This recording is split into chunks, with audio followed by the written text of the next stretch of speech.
Rajesh tutorials में आपका स्वागत है। आज हम 12th क्लास फिजिक्स में पहला अध्याय जो कि आवेश तथा वैद्युत क्षेत्र है उसमें हम कूलाम का नियम पढ़ते हैं। तो देखते हैं कूलाम का नियम क्या है।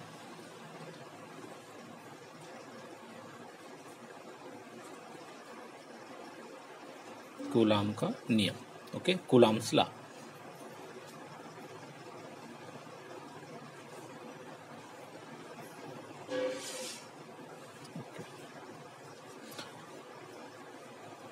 कूलाम एक साइंटिस्ट हैं, फ्रांसीसी साइंटिस्ट हैं।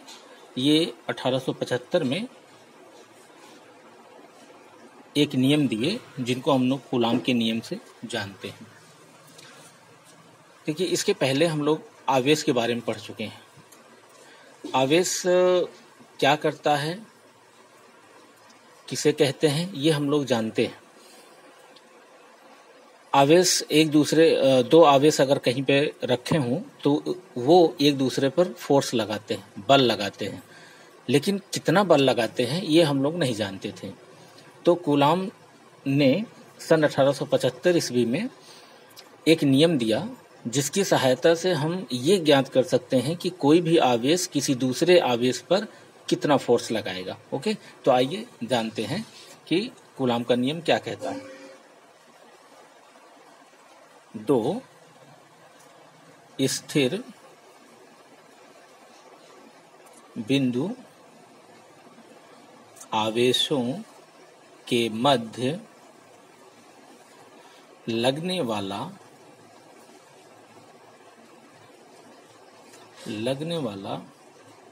आकर्षण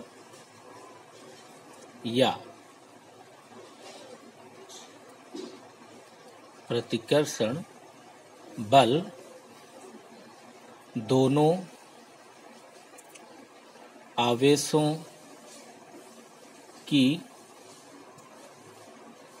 मात्राओं के गुणनफल के अनुक्रमानुपाती, जिसको हम लोग प्रोपोर्शनल कहते हैं, अनुक्रमानुपाती तथा बीच की दूरी के वर्ग के व्युत्क्रमानुपाती होता है। ओके, क्योंकि ये बल है तो बल की दिशा भी होती है। बल की दिशा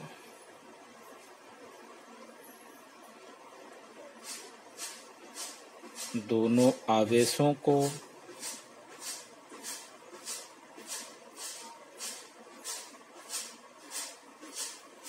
मिलाने वाली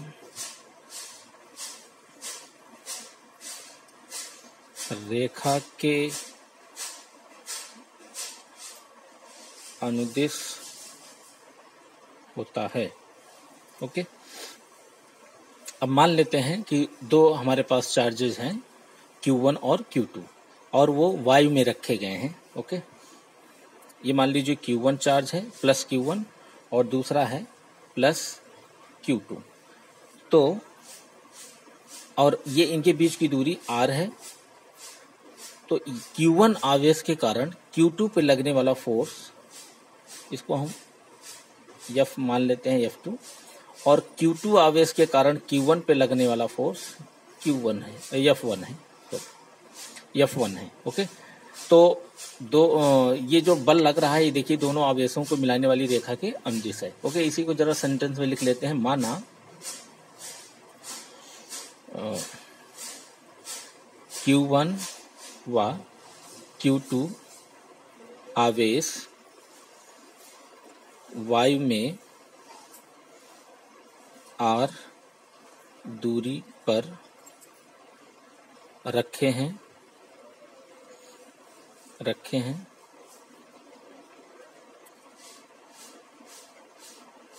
तो कूलाम के नियम से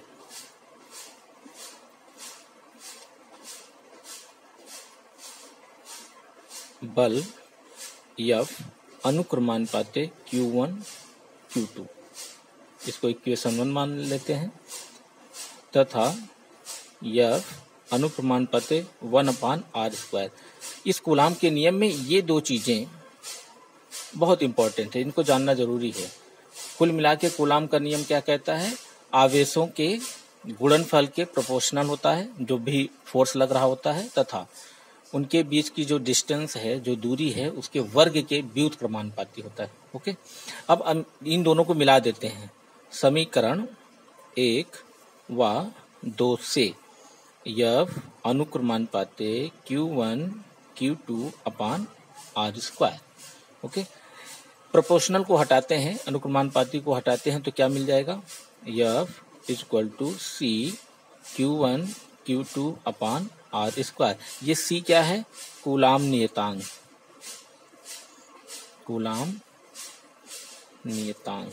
ओके, इस कूलाम नियतांक का मान होता है 9 मतलब 9 × 10⁻9। तो इसको हम इस फार्मूले को लिख सकते हैं 9 × 10⁻9 Q1 Q2/r²।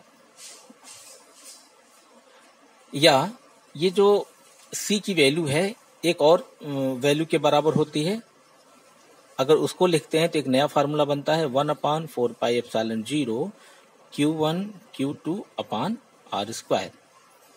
ओके, इसे हम समीकरण 3 मान लेते हैं। अब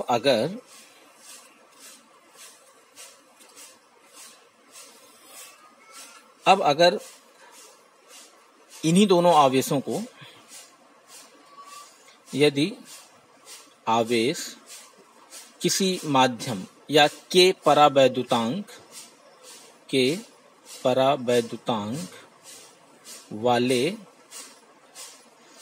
माध्यम में रखे गए तो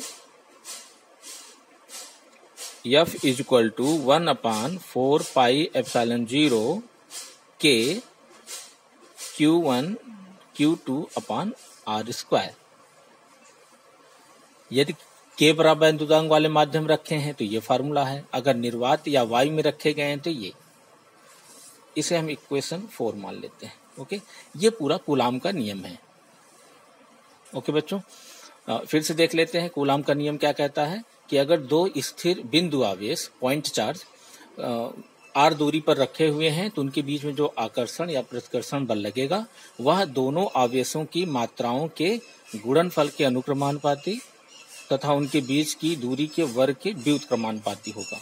जब इन दोनों को हम मिक्स करते हैं तो हमारे पास एक इक्वेशन आता है, एक समीकरण आता है F = 1/4πε0, जिसमें ये ε0 विद्युतशीलता है, निर्वात की, जिसकी चर्चा हम बाद में करेंगे अगले वीडियो में, विद्युतशीलता। ओके, यहाँ पे मैंने कहा यदि आवेश के परावैद्युतांक वाले माध्यम में रखे गए हैं। परावैद्युतांक क्या है? ये एक राशि होती है जो किसी माध्यम का गुण को, किसी माध्यम के गुण को बताती है। इसको हम भी आगे वीडियो में डिस्कस करेंगे। अगर इस माध्यम में रखा गया है तो जो उनके बीच बल लगेगा वह 1/4πε0 के Q1 Q2/r² होगा। तो कूलाम का नियम बस इतना ही। नेक्स्ट वीडियो में हम विद्युतशीलता और परावैद्युतांक की चर्चा करेंगे। यदि मेरे वीडियोज आपको पसंद आ रहे हैं तो आप इन्हें लाइक कीजिए, सब्सक्राइब कीजिए। धन्यवाद।